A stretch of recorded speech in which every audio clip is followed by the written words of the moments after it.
ഹരി ഓം. മഹാവിദ്യ മഹാമായ മഹാമേധ മഹാസ്മൃതി മഹാമോഹ ച ഭവതി മഹാദേവി മഹാസുരി.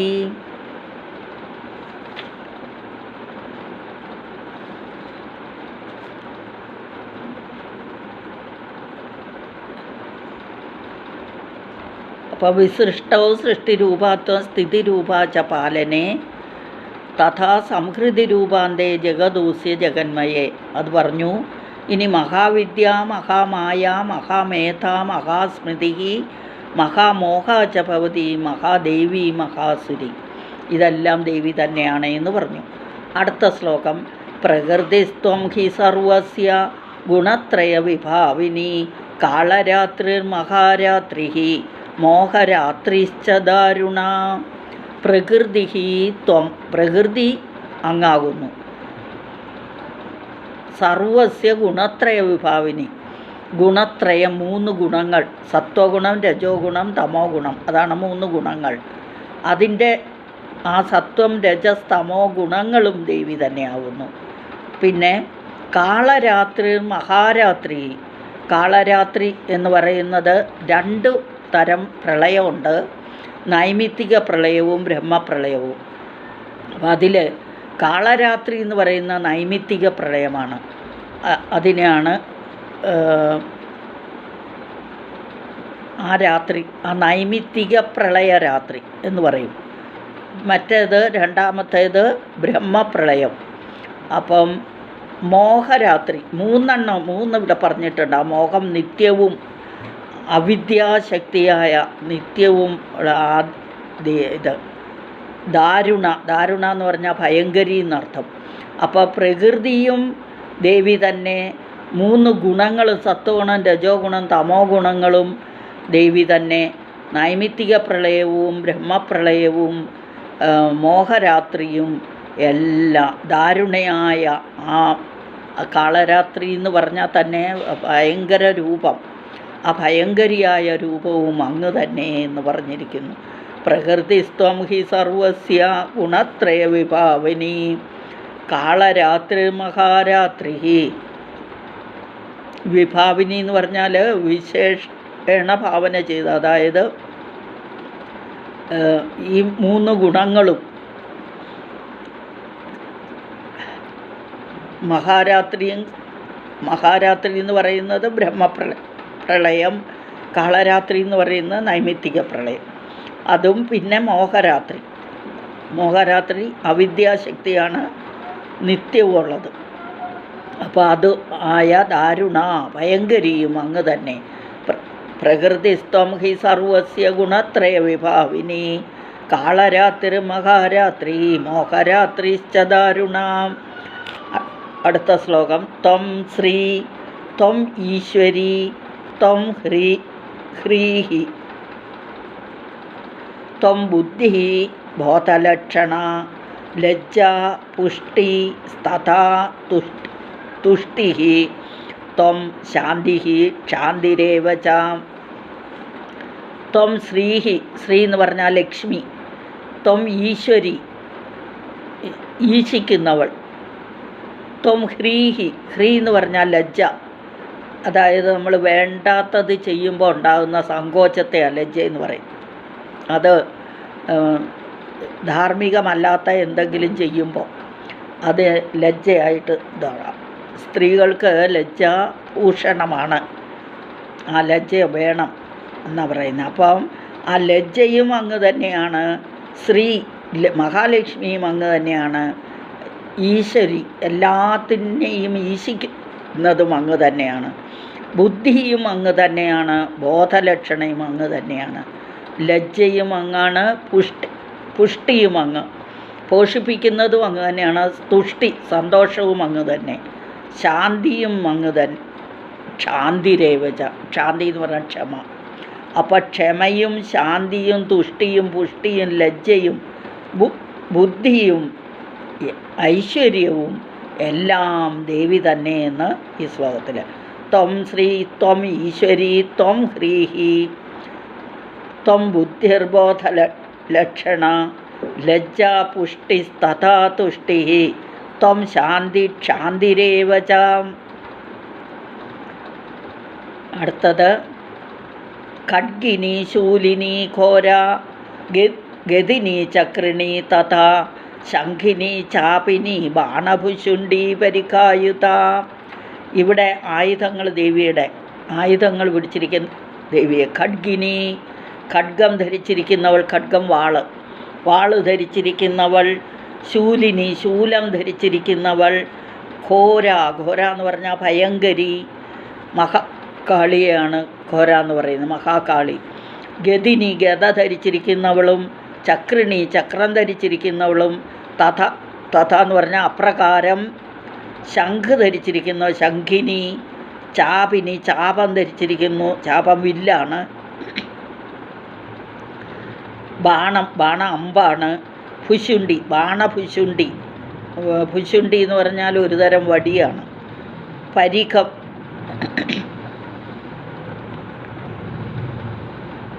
തുടങ്ങിയ ആയുധങ്ങൾ, പരിഖം തുടങ്ങിയ ആയുധങ്ങളെല്ലാം ധരിച്ചിരിക്കുന്നവളും എന്നർത്ഥം. അപ്പം എത്ര കൈയാണ്, എത്ര ആയുധങ്ങളുണ്ട്? ഖഡ്ഗം, ശൂലം, ഗദ, ചക്രം, ശംഖ്, ചാപം, ബാണഭുഷുണ്ഡി, പരിഖം. 8 കൈകളോടുകൂടിയ ദേവിയെ അങ്ങനെ ഖഡ്ഗിനി ശൂലിനി ഘോര എന്നും വിളിച്ചു, മഹാകാളി എന്നും. ഗതിനി ചക്രിണി തഥാ ശംഖിനി ചാപിനി ബാണഭുഷുണ്ഡി പരിക്കായുത. ഇതെല്ലാം ദേവി തന്നെയാണ് എന്ന് പറഞ്ഞു. ഇനി അടുത്ത ശ്ലോകം. സൗമ്യതര അശേഷ സൗമ്യേഭ്യസ്തതി സുന്ദരി. സൗമ്യയും ദേവി തന്നെ. സൗമ്യതര സൗമ്യതയിൽ തരം എന്ന് പറഞ്ഞാൽ ശ്രേഷ്ഠമായത്, ഏറ്റവും സൗമ്യതയിൽ സൗമ്യ, അതും ദേവി തന്നെ. അശേഷ സൗമ്യഭ്യ അതിസുന്ദരി, അതായത് എല്ലാ ശ്രേഷ്ഠ വസ്തുക്കളിലും വെച്ച് ഏറ്റവും സൗന്ദര്യത്തിൽ വെച്ച് ഏറ്റവും സുന്ദരി, സൗന്ദര്യമുള്ളവളും ദേവി തന്നെയാണ്. പരാണാം പരമ, ശ്രേഷ്ഠരിൽ വെച്ച് ഏറ്റവും ശ്രേഷ്ഠ, ശ്രേഷ്ഠയും അങ്ങ് തന്നെയാണ്. പരമേശ്വരി, പരമമായ ഈശ്വരി, ഏറ്റവും ശ്രേഷ്ഠമായ ഈശ്വരിയും അങ്ങ് തന്നെ എന്ന് പറയുന്നു. സൗമ്യേഭ്യഃ തു അതിസുന്ദരി സൗമ്യേഭ്യസ്തതിസുന്ദരി. അത് പറയാൻ ഇച്ചിരി ബുദ്ധിമുട്ടുണ്ടോ. സൗമ്യേഭ്യഃ തു അതിസുന്ദരി സൗമ്യേഭ്യസ്തതിസുന്ദരി. സൗമ്യതരാശേഷ സൗമ്യേഭ്യസ്തതിസുന്ദരി പരാണാം പരമ ത്വമേവ പരമേശ്വരി. അടുത്ത ശ്ലോകം. യച്ച കിഞ്ചിത് ക്വചിദ്വസ്തു സദസദ്വാഖിലാത്മികേ തസ്യ സർവസ്യ യാ ശക്തിഃ സാത്വം കിം സ്തൂയസേ തദാ. യച്ച, യത് പ്ലസ് ചായാണ് യച്ച, യത് പ്ലസ് ച. യച്ച കിഞ്ചിത്, കിഞ്ചിത് എന്ന് പറഞ്ഞാൽ ചെറിയത്, ഏറ്റവും ചെറുത്. ക്വചിത് വസ്തു, ക്വചിത് എന്ന് പറഞ്ഞാലോ കുറച്ച്. അപ്പം ഏതൊക്കെ ചെറിയ വസ്തുക്കളുണ്ടോ,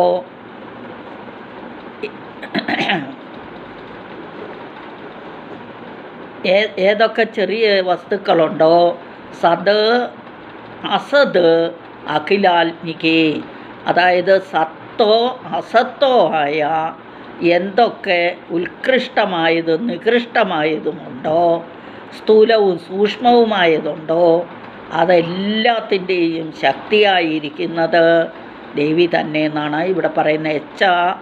യത് ച കിഞ്ചിത് ചെറുത്, ക്വചിത് വസ്തു ഏതൊക്കെ വസ്തുവുണ്ടോ, സത് എന്ന് പറഞ്ഞാൽ സത്ത്, അസത് എന്ന് പറഞ്ഞാൽ അസത്ത്, സത്തും അസത്തുമായത്, അഖില ആത്മിക എല്ലാത്തിലും, തസ്യ സർവസ്യ അതിൻ്റെ എല്ലാം, അതായത് നികൃഷ്ടമായതും ഉത്കൃഷ്ടമായതും സത്തായതും അസത്തായതുമായ എന്തൊക്കെ സ്ഥൂലവും സൂക്ഷ്മവും ഒക്കെയായ എന്തൊക്കെ വസ്തുവുണ്ടോ അതിൻ്റെ എല്ലാം, തസ്യ സർവസ്യ അതിൻ്റെ എല്ലാം യാ ശക്തി ഏതൊരു ശക്തിയാണോ സാത്വം കിം സ്തൂയസേ തഥാ അത് അങ്ങ് തന്നെയാണ്.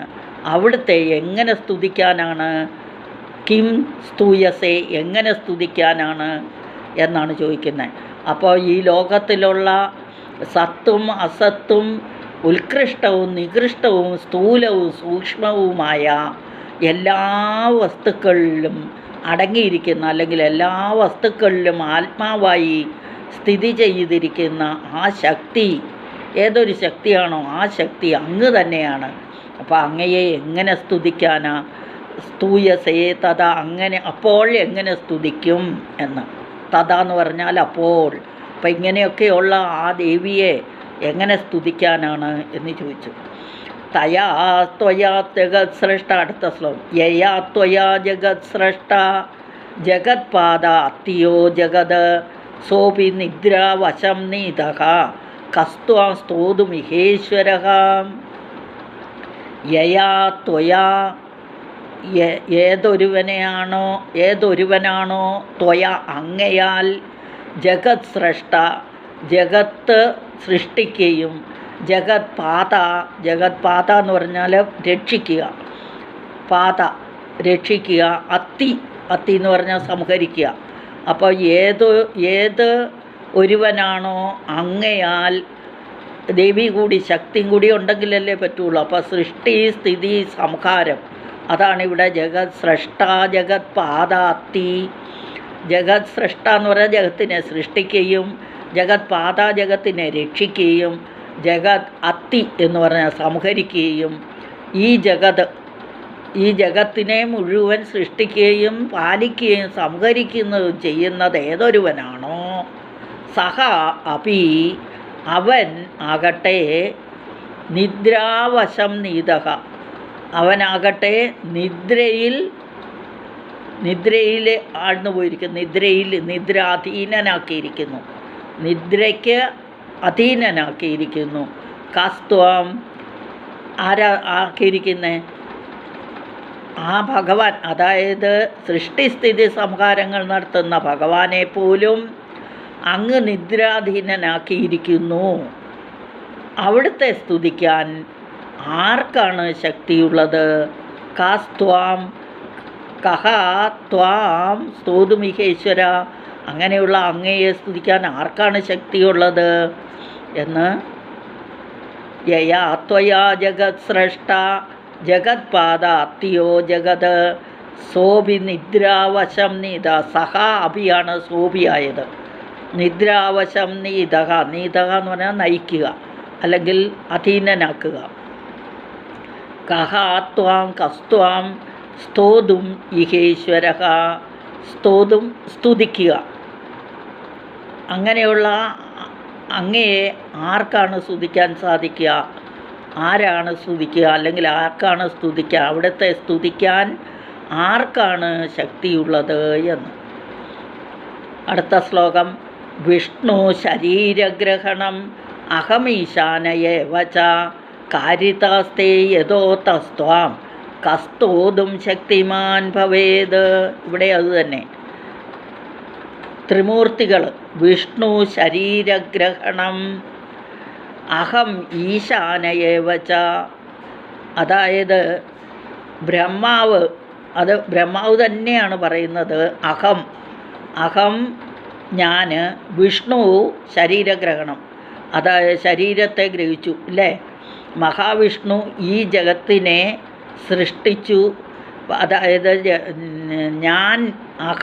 ഞാൻ ഈ ജഗത്തിനെ സൃഷ്ടിച്ചു എന്ന് എനിക്കും എന്ന് പറഞ്ഞാൽ ബ്രഹ്മാവിനും, വിഷ്ണു ശരീരഗ്രഹണം അതായത് ജഗത് പരിപാലനം വിഷ്ണു ചെയ്തു എന്ന് വിഷ്ണുവിനും, ഈശാനയേവച ഈശാനൻ രുദ്രൻ, അപ്പോൾ രുദ്രനാണ് സംഹാരം ചെയ്യുന്നതെന്ന് രുദ്രനും, കാരിതാസ്തേ ഇതൊക്കെ ചെയ്യുന്നത് ഞങ്ങളാണെന്ന് ഞങ്ങൾക്ക് ഈ ഒരു ബോധം അല്ലേ.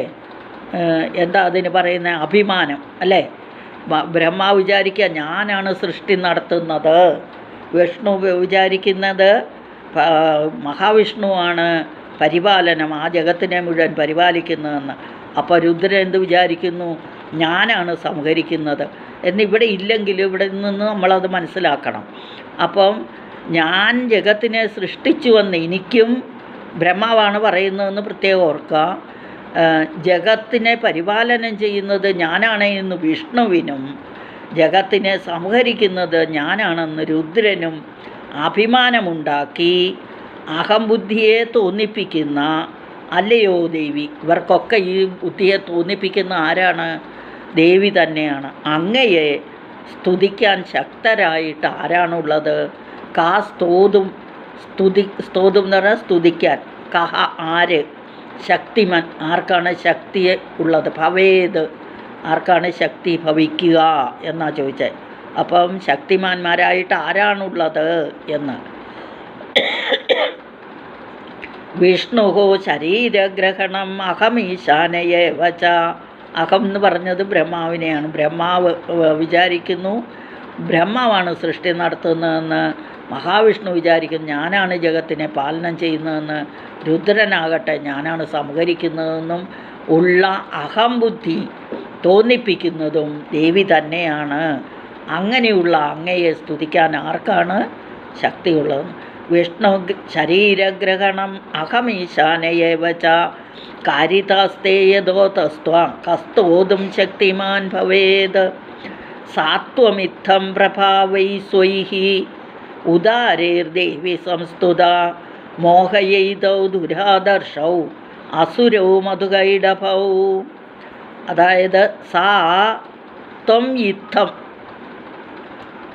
പ്രഭാവൈഹി, ഇത്രയൊക്കെ മാഹാത്മ്യം പ്രഭാവങ്ങളും സ്വാത്മികവും സ്വൈഹി സ്വന്തമായിട്ടും ഉദാരമായിട്ടും ഒക്കെ ഈ മോഹം മോഹിപ്പിക്കുക ഇത് ചെയ്യുക. അതായത് സ്വന്തമായിട്ടും ഇത്രയെല്ലാം പ്രഭാവങ്ങളും ഒക്കെയുള്ള, ഇവിടെ പ്രഭാവൈഹി എന്ന് പറഞ്ഞ മാഹാത്മ്യം അല്ലെങ്കിൽ ആ ദേവിയുടെ പ്രഭാവത്തെ പറയുന്നത്. പിന്നെ സ്വൈഹി, സ്വൈഹി എന്ന് പറഞ്ഞാൽ സ്വാത്മീയത. സ്വാത്മീയത എന്ന് പറഞ്ഞാൽ അഹംഭാവം, അതായത് ഞാൻ എന്ന ആ ഒരിത്. പിന്നെ ഉദാരൈഹി, ഉദാരങ്ങൾ. ഉദാരം എന്ന് പറഞ്ഞാൽ ദയയുള്ളത്. ദേവി സംസ്തുത മോഹയെയ്തോ ദുരാദർശോ. ഞാൻ ആ ദേവിയെ സ്തുതിക്കുന്നു. എന്തിന്? മോഹയെയ്തോ. അപ്പം എന്ത് ചെയ്യണം? ആ ദുരാദർശന്മാരായ അസുരന്മാരെ, ആ മധുകൈടപന്മാരെ അവിടെ അവരെ വിശേഷിപ്പിക്കും. ദുരാദർശവും അസുരവും മധുകൈടഭവും. മധുകൈടപന്മാരെ, എങ്ങനെയുള്ള മധുകൈടപന്മാർ? അസുരന്മാരുമാണ് ദുരാദർശരുമാണ്. അങ്ങനെയുള്ള അതായത് അവരെ കീഴ്പ്പെടുത്താൻ പറ്റില്ല. കീഴ്പ്പെടുത്താൻ പറ്റാത്ത തരത്തിലുള്ള ദുരാദർശന്മാരും അസുരന്മാരുമായ ആ മധുകൈടപന്മാരെ മോഹയെയ്തോ, മോഹിപ്പിച്ചാലും അവരെ കീഴ്പ്പെടുത്താൻ പറ്റില്ല. അപ്പോൾ ദേവി ചെന്ന് അവരെ മോഹിപ്പിക്കണം. അവർക്ക് യുദ്ധം ചെയ്യണം എന്ന് അവരെ തോന്നിപ്പിച്ചാലല്ലേ യുദ്ധം ചെയ്യാൻ പറ്റൂ, തോൽപ്പിക്കണമെങ്കിൽ. അപ്പോൾ അതിനായി ഞാൻ നമസ്കരിക്കുന്നു. അവരെ മോഹിപ്പിക്കുകയും വേണം, ഭഗവാനെ ഉണർത്തുകയും വേണം. പിന്നെ ഇനി അടുത്ത വരിയിൽ പറയുന്നു ഭഗവാനെ തോന്നിപ്പിക്കണം അവരെ കൊല്ലണമെന്ന്, അതും പറയുന്നു. അപ്പം സാത്വമിത്തം പ്രഭാവൈ സ്വൈഹി ഉദാരേർദേവി സംസ്തുത മോഹയെയ്തോ ദുരാദർശോ. ഔ ഔ എന്ന് പറഞ്ഞാൽ 2 പേര്. മധുകൈടപന്മാർ ഒരാളല്ല, 2 പേരാണ്. അതുകൊണ്ടാണ് ദുരാദർശവും അസുരവും മധുകൈടഭവും. അപ്പം ഇങ്ങനെയുള്ള ആ മധുകൈടപന്മാരെ, ദുരാദർശന്മാരായ മധുകൈടപന്മാരെ മോഹിപ്പിച്ചാലും എന്ന് പറഞ്ഞു. അടുത്ത ശ്ലോകത്തിൽ പ്രബോധം ച ജഗത്സ്വാമി നീയതാം അച്യുതോ ലഘു ബോധശ്ച ക്രിയതാമസ്യ ഹന്തുമേതൗ മഹാസുരൗ. പ്രബോധം ച ജഗത്സ്വാമി. പ്രബോധം, ബോധം പ്രകർഷേണ ബോധം, അതാണ് പ്രബോധം. അപ്പോൾ ആ പ്രബോധം ച ജഗത്സ്വാമി, ആ ജഗത്തിൻ്റെ മുഴുവൻ സ്വാമിയായ, ലോകത്തിൻ്റെ മുഴുവൻ സ്വാമിയായ അച്യുതനെ, അച്യുത നീയതാം, എങ്ങനെ? ലഘു, പ്രയാസം കൂടാതെ ആ അച്യുതനെ ഉണർത്തിയാലും എന്നാണ് ഈ പറയുന്നത്.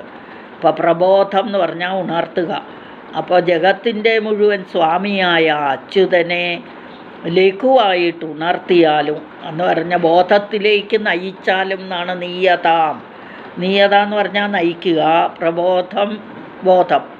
അപ്പം ബോധത്തിലേക്ക് നയിച്ചാലും എന്ന് പറഞ്ഞാലോ ഉണർത്തുക. അപ്പോൾ ഭഗവാനെ ഉണർത്തുകയും ബോധശ്ച ക്രിയതാമസ്യ.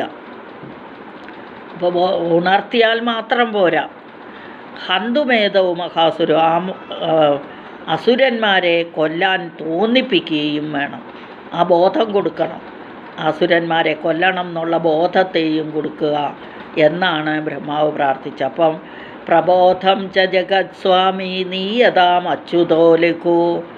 ലഘുവായിട്ട് അച്യുതനെ ഉണർത്തിയിട്ട് അവരെ കൊല്ലാനുള്ള ബോധവും ഇതും കൊടുക്കണം എന്നാണ് പ്രാർത്ഥിച്ചത്. അസുരന്മാരെ കൊല്ലണം എന്ന് തോന്നിപ്പിക്കുകയും ചെയ്യണം.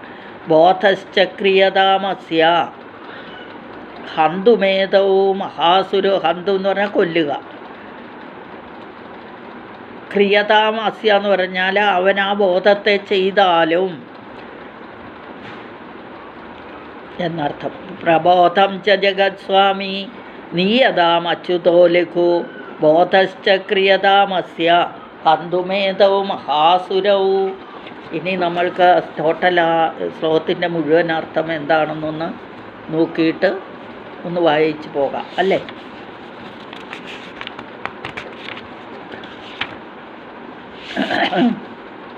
അതായത് ത്വം സ്വാഹാത്വം സ്വധാത്വം ഹി വഷട്കാര സ്വരാത്മിക സുധാത്വം അക്ഷരേ നിത്യേ ത്രിതാമാത്രാത്മിക സ്ഥിത.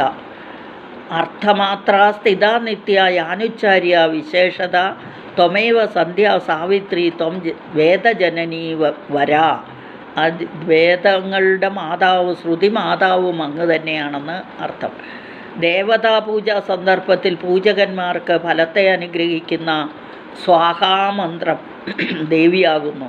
നമ്മൾ യാഗം ചെയ്ത് കഴിയുമ്പോൾ അതിൻ്റെ ഫലം തരുന്ന ദേവിയാണ് സ്വാഹാമന്ത്രം. പിതൃപൂജാ സന്ദർഭത്തിൽ പിതൃപൂജാ മന്ത്രമാകുന്ന സ്വധാദേവിയായിരിക്കുന്നതും പൂജകന്മാർക്ക് സന്തതി പ്രാപ്തിയാദി ഫലത്തെ അനുഗ്രഹിക്കുന്നതും ദേവി തന്നെ.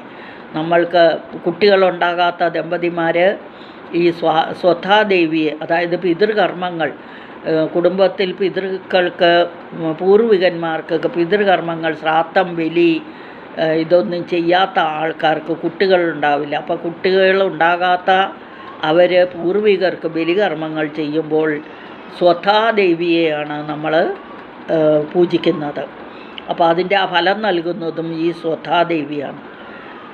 അപ്പോൾ പിന്നെ യാഗരക്ഷയ്ക്കായിട്ട് വജ്രസ്വരൂപമായിട്ട് സങ്കല്പിച്ചിട്ടുള്ളതും യാഗ അഗ്നിയിൽ ഹവിസ് ഇടുമ്പോൾ, ഹവിസ് എന്ന് പറഞ്ഞാൽ ആ ഹോമദ്രവ്യം പ്രോക്ഷണം ചെയ്യുക, ഇട്ട് കൊടുക്കുമ്പം സ്വാഹ എന്ന് പറഞ്ഞിട്ടാണ് ഇട്ട് കൊടുക്കുന്നത്. അപ്പോൾ യാഗ അഗ്നിയിൽ ഹവിസ് പ്രോക്ഷണം ചെയ്യുമ്പോൾ ഉച്ചരിക്കപ്പെടുന്നതും ദേവി ഭഗവതി തന്നെ. ആ സ്വരം സ്വാഹ എന്ന് സ്വരങ്ങളുടെ സ്വരൂപമായി വർത്തിക്കുന്നതും ദേവി തന്നെ.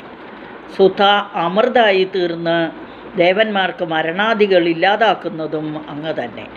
നിത്യമായ പ്രണവ ശബ്ദത്തിൽ അകാര ഉകാരം അകാരങ്ങളായ 3 പ്രകാരമുള്ള മാത്രാരൂപേണ സ്ഥിതി ചെയ്യുന്നതും ദേവി തന്നെ. അഥവാ പ്രണവ മന്ത്രം ആ ഓംകാരത്തിൽ ആ ഓംകാര രൂപമായിട്ട് സ്ഥിതി ചെയ്യുന്നതും ദേവിയാണെന്ന് പറയുന്നു.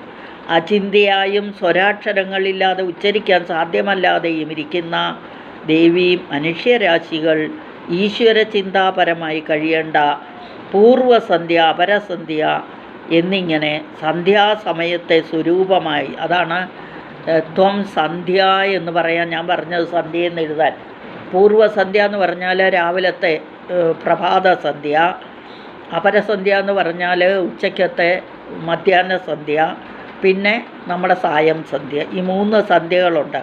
അപ്പോൾ ആ സ്വരൂപം ആ 3 സന്ധ്യകളായി ഇരിക്കുന്നതും ദേവി തന്നെ. അതുണ്ടാക്കുന്നവളായിരിക്കുന്നതും ദേവി തന്നെ. അപ്പോൾ വൈദിക കർമ്മങ്ങൾക്ക് മുഖ്യമെന്ന് വിധിയുള്ള സന്ധ്യാകാലത്തിൽ ബ്രാഹ്മണന്മാരാൽ ഉപാസിക്കപ്പെടുന്ന ഗായത്രീ രൂപിണി, ഗായത്രി മന്ത്രം അതും ദേവിയാകുന്നു. അപ്പോൾ ശ്രേഷ്ഠയായ ഉത്തമയായ വേദജനനിയും അങ്ങ് തന്നെ. വേദജനനി എന്ന് പറഞ്ഞാൽ ശ്രുതി മാതാവ്, വേദത്തിൻ്റെ അമ്മയും ദേവി തന്നെ. ത്വയേതദ് ഹരിതേ സർവം ത്വയേത് സൃജ്യതേ ജഗത് ത്വയേത് പാല്യതേ ദേവി ത്വം അത്സ്യന്തേ ച സർവത. അപ്പം എല്ലാ കൽപ്പകാലങ്ങളിലും പ്രളയകാലത്ത് ഭഗവതി തന്നെയാകുന്നു ഈ ജഗത്തിനെ മുഴുവൻ ധരിക്കുന്നതും സൃഷ്ടിക്കുന്നതും പാലിക്കുന്നതും അവസാനമായി സംഹരിക്കുന്നതും. വിസൃഷ്ടോ സൃഷ്ടിരൂപാത്വം സ്ഥിതിരൂപാച പാലനെ തഥാ സംഹൃതിരൂപാന്തേ ജഗദോസ്യ ജഗന്മയേ. ദേവി ജഗത് സ്വരൂപിയാണെന്നും വേദപ്രതീതി അല്ലെന്നും വ്യക്തമാകുന്നു. അപ്പോൾ ഈ ജഗത് സ്വരൂപിണിയായ ദേവി ലോക സൃഷ്ടി നടത്തുമ്പോൾ സൃഷ്ടിരൂപിയായി സൃഷ്ടിക്കുന്നതും സൃഷ്ടിക്കേണ്ടതുമായ സാധനഭൂതയായിരിക്കുന്നതും ദേവി തന്നെ. പാലിക്കുന്നതും പാലിച്ചുകൊണ്ടിരിക്കുന്ന ജഗത്തും അങ്ങ് തന്നെ. ഈ ജഗത്തിൻ്റെ അവസാനത്തിൽ സംഹരിക്കുന്ന പ്രവർത്തകയും സംഹർത്തവ്യമായ ജഗത്തും ജഗത് സ്വരൂപിണിയായ ദേവി അവിടുന്നാണ്. സൃഷ്ടിസ്ഥിതി സംഹാര കർമ്മങ്ങളിൽ രജസ് തമസ് സത്വം എന്നീ 3 ഗുണങ്ങളുടെ മിശ്രിതമായ കർമ്മങ്ങളായിട്ടിരിക്കുന്നതും ദേവി തന്നെ. മഹാവിദ്യ മഹാമായ മഹാമേധ മഹാസ്മൃതി മഹാമോഹാച ഭവതി മഹാദേവി മഹാസുരി. വിദ്യ കൊണ്ട് സർവത്തെയും പ്രകാശിപ്പിക്കുകയും മായ കൊണ്ടെല്ലാത്തിനെയും മറയ്ക്കുകയും ചെയ്യുന്ന വിദ്യ അവിദ്യാ സ്വരൂപമാകുന്ന വിദ്യയും അവിദ്യയും എല്ലാവറ്റയുടെയും അർത്ഥധാരണത്തിൽ സാമർഥ്യം കൊടുക്കുന്ന മേധയായിരിക്കുന്ന അല്ലയോ ദേവി, കഴിഞ്ഞതിനെയെല്ലാം അതേപടി സ്മൃതി എന്ന് പറഞ്ഞില്ലേ, അതാണ് ഓർമ്മിപ്പിക്കുന്ന അല്ലയോ ദേവി. ഭാര്യാപുത്രാദികളാൽ മമത്വത്തെ ഉണ്ടാക്കി മോഹരൂപയായ ദേവി എല്ലാവരിലും മോഹത്തെ ഉണ്ടാക്കുന്നു.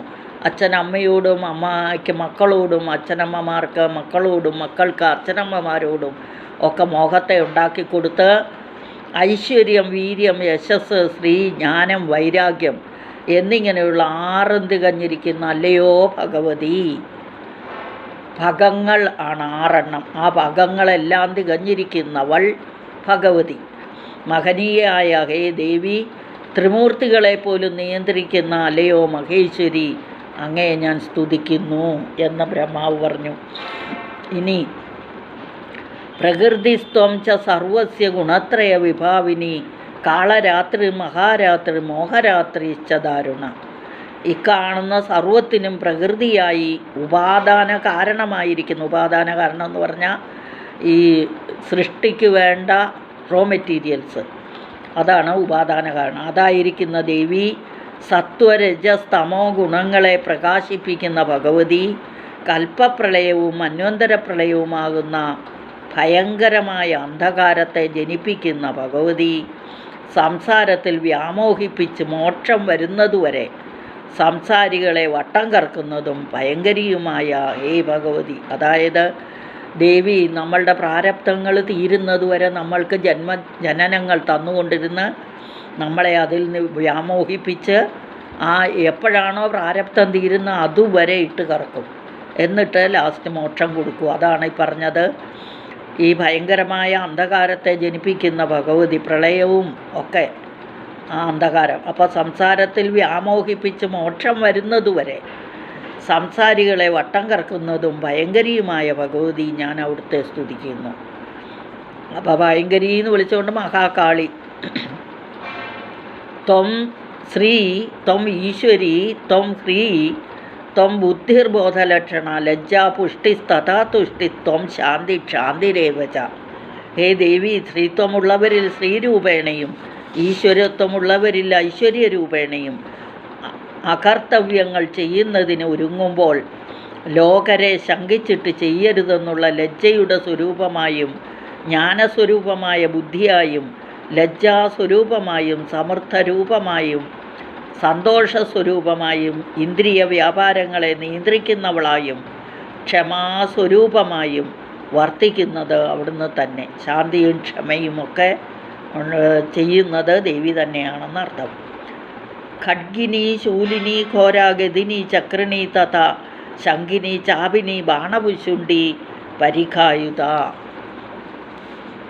അപ്പം ദുഷ്ടനിഗ്രഹണാർത്ഥം ഓരോ ആയുധങ്ങൾ ധരിക്കിയാൽ അതിനോടനുബന്ധമായ നാമങ്ങൾ, ഖഡ്ഗം ധരിച്ചതുകൊണ്ട് ഖഡ്ഗിനി, ശൂലം ധരിച്ചതുകൊണ്ട് ശൂലിനി, ഗത ധരിച്ചിരിക്കുന്നതുകൊണ്ട് ഗതിനി, ചക്രം ധരിച്ചിരിക്കുന്നതുകൊണ്ട് ചക്രിണി, ശംഖ് ധരിച്ചിരിക്കുന്നത് കൊണ്ട് ശംഖിനി, ചാപം ധരിച്ചിരിക്കുന്നതുകൊണ്ട് ചാപിനി എന്നിവ വഹിച്ചിരിക്കുന്ന ദേവി അമ്പ്, പരിഖം എന്നീ ആയുധങ്ങൾ കൂടി അവിടുന്ന് ധരിക്കുന്നുവല്ലോ. എന്തൊക്കെയാണ്? അമ്പ് ബാണം കഴിഞ്ഞ് ഒരു കാര്യം പറഞ്ഞ ബാണപുശുണ്ടി എന്ന് പറഞ്ഞു. അതൊരായുധമാണ്. മുസ്രുണി, മുൾത്തടി എന്നൊക്കെ പറയും. മുസ്രുണി അല്ലെങ്കിൽ മുൾത്തടി എന്നൊക്കെ പറയുന്ന ഒരായുധം. പിന്നെ പരിഖം, ഇതെല്ലാം ധരിക്കുന്നു. അപ്പോൾ 8 കൈകളോടുകൂടിയ ദേവിയാണ്. സൗമ്യതരാശേഷ സൗമ്യേഭ്യ സ്തതിസുന്ദരി പരാപരാണാം പരമാ ത്വമേവ പരമേശ്വരി. അല്ലയോ ദേവി, അവിടുന്ന് സൗമ്യയാകുന്നു. ചന്ദ്രനെ പോലെ പ്രിയദർശനങ്ങളായ വസ്തുക്കളിൽ വെച്ച് ഏറ്റവും സൗന്ദര്യമായ ശോഭയോടുകൂടി അതിസുന്ദരിയായി സ്ഥിതി ചെയ്യുന്ന ദേവി, അവിടുന്ന് കാര്യകാരണങ്ങളുടെ ജനയിതാവായി ബ്രഹ്മാദികളുടെ നിയാമികയായി വർത്തിക്കുന്നു. ഞാൻ അവിടുത്തെ സ്തുതിക്കുന്നു. ഇനി